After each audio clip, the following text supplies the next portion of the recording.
Hello and welcome to Armed with Controllers. It's Fabs here, and once again I'm playing some Sengoku Basara. Today I'm going to be using Sanada Yukimura. Bit of an awesome guy, the counterpoint in the Western forces to Date Masamune. So, bit of a symmetry there. And I'm going to be playing the Nakatagomigawa Fortress stage, which is the home of none other than Chosokabe Motochika, an awesome pirate dude. So expect lots of, yars and references to Pirates vs Ninjas. So, Sanada Yukimura, bit of a cool dude. In this game he's defined by the fact he wields 2 spears at once, just so that Date Masamune's 6 swords are completely out of place. He's defined by having very high attack to contrast his rather low defence, so he really does need to get in close, hit people and make sure they don't hit him back, otherwise he falls apart like a butter after being knifed. Very violent image, isn't it? Anyway, so it appears that old Motochika has got himself a giant machine in 17th century Japan. I never said this game actually portrayed history accurately. So yeah, the rising sun, of course, because it's Japanese, everything's got to have something to do with the sun and Nihon Banzai and whatever. Anywho, so yeah, it's large, it's slow, it's stupid. I don't see this being much of a problem, to be honest. So, anyway, Sanada Yukimura, as I just said, pretty cool dude. In history, he was quite active during the latter part of the Sengoku era. He really made his mark in the Battle of Sekigahara and in the Osaka campaigns quite late on. He had a pretty awesome death actually. During the last battle of the siege of the Osaka campaign, he hacked his way through samurai, hundreds of them, because he's just that good. As you can see by the fact he just blew up that rising sun. And understandably, he was a bit knackered after that. I mean, if you killed a whole load of guys, you'd probably want to sit down for a moment, surely. So he did. And then this one random dude came up thinking, aha, got me an easy kill here. And he simply says this: I am Sanada Nobushige, no doubt an adversary quite worthy of you, but I am exhausted and can fight no longer. Go on, take my head as your trophy. And he stuck his neck out. Now, that's kind of impressive if you think about it. The only reason he died is because he sat down to regain his strength. And as such, this one random dude is now only known through history for doing that, for killing a prostrate person. That's saying something, really. So, here I am in the fun house, whole lot of fun, prizes to be won, and I've got all kinds of deadly machinery to get past. Oh boy. So what have we learned? Pirates, they're crazy. Okay, so, however, these crazy spinny things are no match for the speed of the Sanada clan. Get in! Now, good old, okay. I've got to stop saying, yeah, anytime I claim to be good at anything, this happens. Hubris! It's an absolute pain in my behind. Anyway, so yes, Sanada here, he's got the dubious distinction as well of being voiced in English by the same person in both the Sengoku Basara franchise and the Samurai Warriors. In this case, it is the inimitable Johnny Young Bosch. He's a pretty cool guy. I've met him, very friendly, very nice.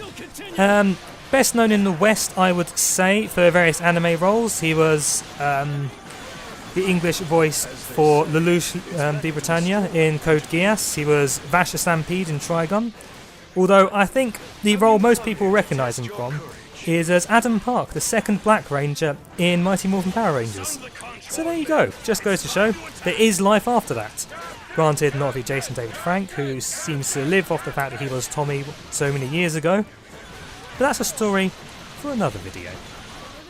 So, I've been watching the anime of Sengoku Basara lately, and one of the first things that came to my mind is the incredible hoye in the relationship between Sanada Yukimura and Date Masamune, because they're the main characters in this. I mean, if they're not fighting, most of the time the body language and the dialogue is basically saying they should be kissing. And this naturally led me to start thinking about Commedia dell'arte and seeing if I could apply the character archetypes to various characters in this franchise. I got some weird results. Like I mean, you could tell that Saiko Magoichi, for example, she'd be the Colombina, being the only sane person in this entire franchise and female. Hideaki would be the Pulcinella, being all hunchbacked and irritatingly squeaky voice. And Megami, the blustering idiot from a previous level, would be Il Capitano. Then, of course, I realised that this entire exercise makes no sense because the plot obviously doesn't follow any kind of obscure Italian pantomime style deal. The characters themselves are all merely Japanese archetypes and whatnot. And yeah, this is again a bit of a shaggy dog story, so let's just say don't try and force square pegs through round holes. So I was watching the anime, as I said, and weird thing is, first time I watched it, about a year ago back, before I got this game, I found it very difficult to follow because I was coming at it largely after having watched, played the Samurai Warriors games, done a bit of research into the history, reading A.L. Sadler's biography of Tokugawa Ieyasu, for example.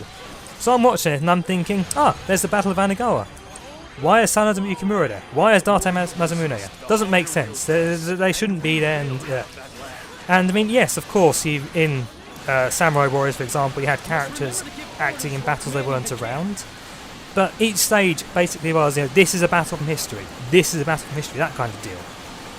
And it became very hard to keep track of these things in the anime because I had no frame of reference in that regard. But I've done a bit of research, obviously playing this game and reading about the older games as well. And if you look at it in this context, where it's not a case of you're now reenacting Sekigahara, say. It's just simply you're this character, he is attacking this territory for his sake, and this game will end when you do this specific battle, which the series is based. And then it made a lot more sense. I'm not looking at a historical document, obviously. It's insane to assume that, because, well, this guy here is wielding two spears at once, and he can independently set on fire as well, apparently. That's kind of cool. And as such, I am enjoying it a lot more. So there you have it. Don't overthink these things, kids, because it will ruin your breakfast. So, I've just been casually taking out all of the silly things that Motochika has left for me. The Motochika's a cool guy. He did spend a lot of time fighting in the Korean campaigns, the rather ill-fated attempt on Hideyoshi's part to conquer Korea so he'd get to China. Sick man, psychopath. But anyway, and he's one of those characters that in both Samurai Warriors and Sengoku Basara has an awesome depiction. You'll see why he's awesome in this very shortly. Well, you can see here, he's all, I'm a pirate! Yeah! Whereas in Samurai Warriors, he's effectively David Bowie with a shamisen that fires beams of light. You can't go wrong with that. But I can't really pick which of the two I like more because they're both awesome. And it's kind of cool that a character, well, a person like this self, has awesome depictions in general anyway. I mean, like, Sanada Yukimura in Samurai Warriors, he's a fairly bland character. He's, typical, I'll fight for honour and justice, and, the usual stuff. Whereas in this, he's still similar, but he's also driven by his insane devotion to Takeda Shingen. And plus, playing as him is so much fun. He's got the crazy Fist of the North Star style with the spears, as you just saw. And he racks up insane combo hits. And now we're fighting another Rising Sun, this time bigger and red. Law of chromatic superiority, red is bad. Red means I'm going to suffer. So let's be careful. And of course, the previous one was a prototype, which is interesting, because in most Japanese media, like in particular the Gundam franchise, the prototype is more powerful, bizarrely. So I'm very glad that they subverted that, because I've never liked that. And here's something awesome. I do love this little, what does this in my name mean that he has going on here. It's so much fun, and it's a really good way of highlighting the camaraderie between him and his crew. Plus, it's fun to listen to. Problem is, he's stopped. Ah, here we go! And what does the toe stand for?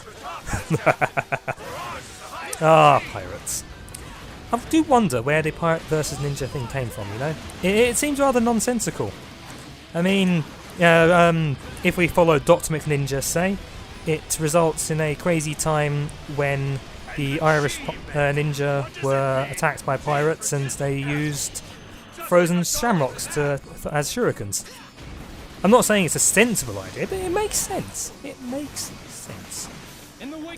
So yeah, I actually did have a lot of trouble with this Rising Sun, especially now since I'm playing on hard, because, well, you know, you need to learn his attack pattern, otherwise he will completely empty your life bar in like 2 hits. It's quite annoying. So yeah, I'm really taking advantage of the downtime there, because otherwise, yeah, as you see here, he's going to start breathing fire. Yeah, this is a world that doesn't have the internet yet, but they're still somehow capable of creating this kind of death machine. Yep, no, I'm not going to argue, just, yeah, whatever. So that's kind of interesting. What if that does anything? Screwing out with the propeller like that.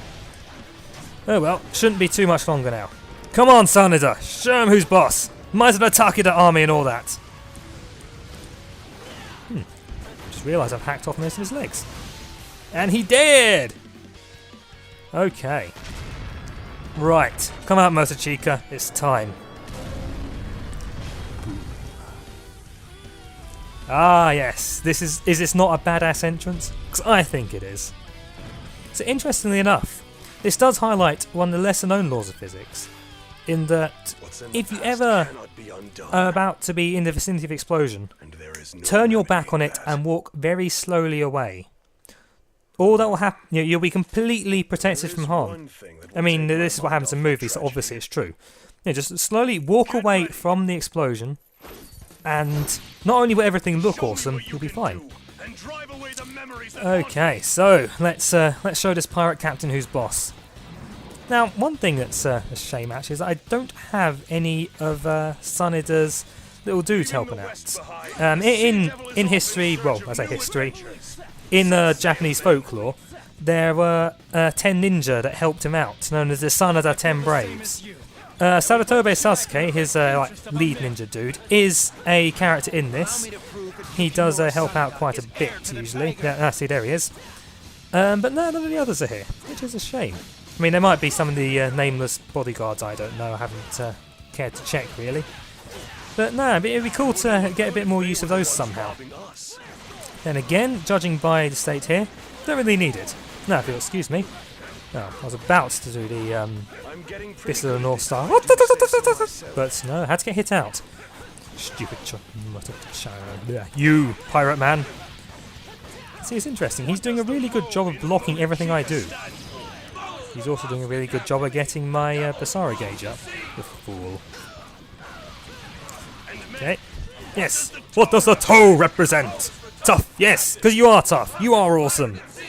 Yeah, my original plan actually was to do a level as Motochika for this. Maybe that will happen in the future, I think, because he's a lot of fun to play as. He does things like he can catch you in a fishing net, he rides an anchor through the sky. Basically, if a pirate does it, he'll probably do it too. Which I think he has a parrot as well, but I don't see it anywhere, which is a profound shame. More people should have parrots, I think. Don't you smack talk me. Your life is on what? 25% now. I'm on maybe 40%. The important thing is, you dying. Yes, see, even Motochika agrees with me. I need the 10 Braves. Oh, let's have some fun in that regard. Now, the better response there would have been saying something like, this battle of wits, you have clearly come unarmed. Ha ha ha. Not that it matters, because I have now defeated him. Woo! I'm so happy I'm running around in circles. Yes! Now for that badass pose. Please? There we go. Let's see it. Alright, so that was a pretty cool level, I thought. Pretty cool level. Alright, I think that's going to be it for now. So, join me next time. I've got some more Japanese stuff lined up for you to enjoy. This has been AwC for Controllers. Please like and subscribe. And, as always, game hard. Goodbye.